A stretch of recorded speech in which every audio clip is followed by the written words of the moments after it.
विदेशी धरती से राहुल का विवादित बयान। राहुल की नजर में नहीं होते देवता।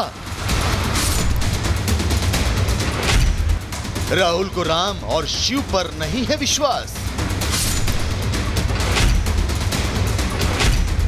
सनातन का अपमान, आखिर क्यों सही हिंदुस्तान? आखिर किसको खुश करने में जुटे हैं राहुल गांधी? इन सवालों की जवाब आज पूरा हिंदुस्तान जानना चाहता है, क्योंकि हर बार राहुल गांधी को सिर्फ हिंदू धर्म में ही कमियां नजर आती हैं। कभी वो हिंदुओं को हिंसक बताते हैं तो कभी शक्ति का अपमान करते हैं। इस बार तो राहुल गांधी ने हद ही कर दी। राहुल गए तो थे अमेरिका की यात्रा पर, लेकिन विदेशी धरती से भी वो अपने वोट बैंक को खुश करने के लिए लाखों करोड़ों हिंदुओं का दिल दुखाना नहीं भूले। राहुल गांधी ने अब भगवान के अस्तित्व पर ही सवाल उठा दिया है। क्या कहा राहुल ने? सबसे पहले उनका वो बयान सुनिए, फिर आपको बताएंगे कि राहुल गांधी आखिर बार बार सनातन धर्म का ही अपमान क्यों करते हैं। Do you know what devta means in the term devta? Do you know what it means? Yes. No. What? No, it doesn't mean God. The deity. No, it doesn't mean the deity.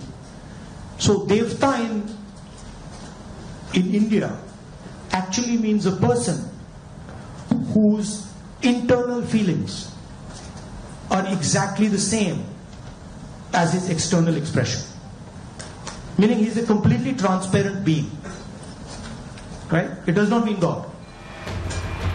यह पहला मौका नहीं है जब राहुल गांधी को सिर्फ सनातन धर्म में ही बुराई नजर आई हो। इसी साल जुलाई महीने में उन्होंने लोकसभा में बयान दिया था कि हिंदू 24 घंटे हिंसा, हिंसा और नफरत की बातें करते हैं। इससे पहले राहुल गांधी ने कहा था कि अगर आप पुनर्जन्म में विश्वास नहीं रखते तो राम में कैसे यकीन कर सकते हैं। लोकसभा चुनाव के दौरान चुनाव प्रचार करते हुए एक रैली में तो राहुल ने शक्ति पर ही सवाल उठा दिए थे और कहा था कि हम एक शक्ति से लड़ रहे हैं। वहीं महिला सम्मेलन में बोलते हुए राहुल गांधी ने कह दिया था कि जो लोग मंदिरों में जाते हैं और मत्था टेकते हैं, वही लोग बसों में मां बहनों को छेड़ते हैं। राहुल गांधी के विवादित बयानों पर कई बार प्रधानमंत्री नरेंद्र मोदी भी आपत्ति जता चुके हैं। सुनिए प्रधानमंत्री नरेंद्र मोदी का वो बयान जब उन्होंने राहुल गांधी को जमकर खरी खोटी सुनाई थी। हर मां शक्ति का रूप है, हर बेटी शक्ति का रूप है। मैं आप शक्ति स्वरूपा सब माता बहन बेटियों का भी पुजारी हूं। कोई शक्ति के विनाश की बात कर सकता है क्या? क्या शक्ति का विनाश हमें मंजूर है? हम सब शक्ति की आराधना करते हैं कि नहीं करते हैं? पूरा हिंदुस्तान शक्ति की आराधना करता है कि नहीं करता है? और ये लोग शक्ति के विनाश का बिगुल फूंक रहे हैं। शक्ति का विनाश करने वालों का विनाश होना चाहिए कि नहीं होना चाहिए? लेकिन राहुल गांधी विवादित बयान देने से बाज नहीं आते। बार बार सनातन धर्म पर सवाल उठाकर वो एक खास वर्ग को खुश करने में लगे। हालांकि इस बार भी बीजेपी ने उन्हें घेर लिया है। देवता का मतलब भगवान नहीं होता। राहुल गांधी जी, क्या किसी और धर्म के पैगंबर इष्ट भगवान के बारे में ये कह सकते हैं? आप कभी नहीं कहेंगे।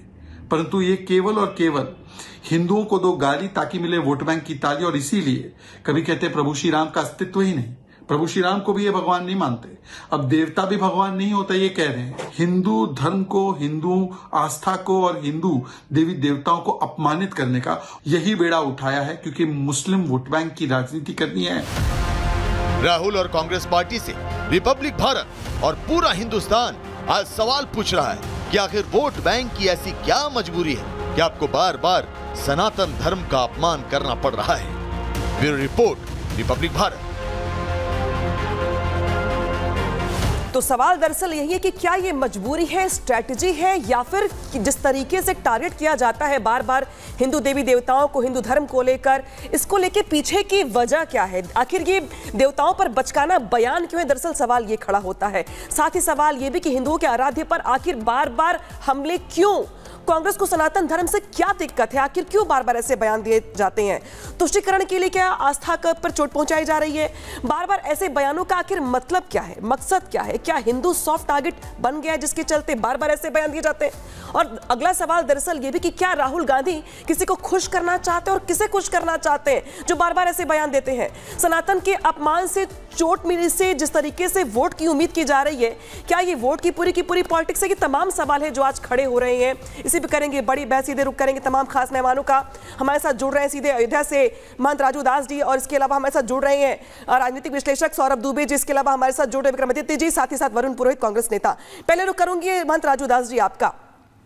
हिंदू धर्म में 33 प्रकार के 33 कोटि के देवी देवताओं का वर्णन किया गया है, ये आप भी जानते होंगे, लेकिन ये किस तरीके के नए देवता का वर्णन राहुल गांधी कर रहे हैं विदेश में बैठ करके, इस पर जरा पहले टिप्पणी कर दीजिए आप, फिर आगे बात करेंगे। देखिए, अब राहुल गांधी जी को इसकी जरूरत है और कुछ नहीं। जिस प्रकार से राहुल गांधी जी सनातन संस्कृति, हिंदुत्व को लेकर मंदिर नौजवान जाता है लड़की छेड़ने के लिए, हिंदू हिंसक होता है, शक्ति से मुझको लड़ना है। ठीक है राजू दास जी के पास फिर से जाएंगे, लेकिन सीधे रुक करते हैं यहाँ पे वरुण जी का। वरुण जी, बयान सुना होगा आपने राहुल गांधी जी का। राहुल गांधी बार बार ऐसा क्यों करते हैं, इसके पीछे की वजह तो आप ही समझा पाएंगे, लेकिन जरा मुझे ये समझाइए कि भाई देवताओं का नए तरीके से जो वर्णन है राहुल गांधी की ओर से, इस पर कांग्रेस पार्टी क्या सफाई देगी, क्या कहेगी? क्या जो कह रहे हैं सही मान रहे हैं आप लोग? देखिए, कांग्रेस पार्टी को कोई सफाई देने की आवश्यकता नहीं है। तो भारतीय जनता पार्टी जो मोदी लैंड भारतीय जनता पार्टी, मैं हमेशा अटल जी अडवाणी जी युग की बात नहीं करता। अब इसमें अटल जी अडवाणी जी कहाँ आ गए? वरुण जी, सीधे राहुल गांधी के बयान की बात करिए ना। क्या आप भी ये मानते हैं कि जो देवता है वो भगवान नहीं है? देवता जो है कोई शख्स हो सकता है जो अंदर से पवित्र हो, वो देवता बन जाता है?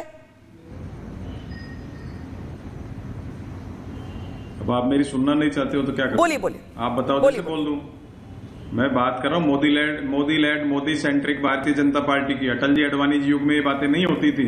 आज की जो भारतीय जनता पार्टी है, क्योंकि विफल हो गई 4 जून को 400 सीट लाने में, इनको धक्का लग गया मेजोरिटी, तो एक क्रिएट कर रहे हैं वापस से हिंदू के कि भाई कांग्रेस तो खाली मुसलमानों की पार्टी। भाई कांग्रेस अगर 10% मुसलमानों के वोटों के ले रही तो कांग्रेस जीतेगी कैसे? कांग्रेस इतनी पागल है जो खाली 10% 12% मुसलमान वोटों के लिए ये सब बातें? देखिए, सबके अपने विचार होते हैं। मोदी जी के भी अपने विचार थे। जब कोरिया जा रहे थे, भारत में पैदा होने में शर्म आती थी, नहीं बोला था कि मोदी जी ने मंगलसूत्र छीनना, बहस, पता नहीं क्या क्या बातें करी। तो ये सबके अपने अपने विचार है, अपना इंटरप्रिटेशन है। अब मैं मोदी जी के लिए भी कुछ भी बोल रहा, मैं नहीं बोलता ऐसे किसी के लिए। सबका अपना हिंदुस्तान में स्वतंत्र लोकतांत्रिक व्यवस्था है, जिसके जो मन में हमारे जो बहुआयामी सोच की जो बात राहुल गांधी ने की है। देखिए, एक बॉक्स, क्लोज बॉक्स में नहीं है हमारा। हिंदू धर्म नहीं है, हिंदू एक संस्कृति है, एक फिलोसफी है, वे ऑफ लाइफ है। ये रिलीजन से जो कोरिलेट करने का प्रयास किया जा रहा है, उसको हम रोकने का प्रयास करें। We are not in a religion mode, हम फिलोसफी में हैं। ठीक है, लेकिन वरुण जी, सवाल तो दरअसल खड़े होंगे ना कि हिंदू हिंसक होते हैं, हमें शक्ति से लड़ना है, जो मंदिर जाते हैं वो लड़कियों को छेड़ते हैं। सिर्फ एक ही बयान तो ऐसा नहीं है ना, ऐसे बयानों की पूरी फहरिस्त है। तो सवाल तो खड़े होंगे कि भाई किसको खुश करने के लिए आप बार बार ऐसे बयान देते हैं? रुक करते सौरभ दुबे जी का। सौरभ जी, आपने बयान सुना होगा राहुल गांधी का, जो बैठ के दे रहे विदेशों में और कह रहे दरअसल कि देवता मतलब भगवान नहीं है। तो आखिर क्या है? जिस तरीके से हमने देवी देवताओं को लेकर के जो लोगों की आस्था देखी है और जिसको वो देवता मानते हैं, राहुल गांधी नए तरीके से समझाने का प्रयास कर रहे हैं। समझ पाए आपकी राहुल गांधी कहना क्या चाहते हैं, मतलब क्या है उनका? देखिए, राहुल गांधी जी को समझने के लिए जो है वो किसी को अवतार ही लेना पड़ेगा, इसलिए क्योंकि वो उनकी भाषा जो है वो बिल्कुल जो है वो हिंदुस्तान के खिलाफ जा रही है, हिंदुत्व के खिलाफ जा रही है, सनातन के खिलाफ जा रही है। और अब वो लगातार हिंदुत्व का अपमान करते करते, हिंदुओं का अपमान करते करते, सनातन का अपमान करते करते, राष्ट्रीय स्वयंसेवक का अपमान करते करते कहीं ना कहीं वो देवी देवताओं तक आ पहुंचे हैं। एक बात ठीक है, आपके पास सौरभ जी आऊंगी।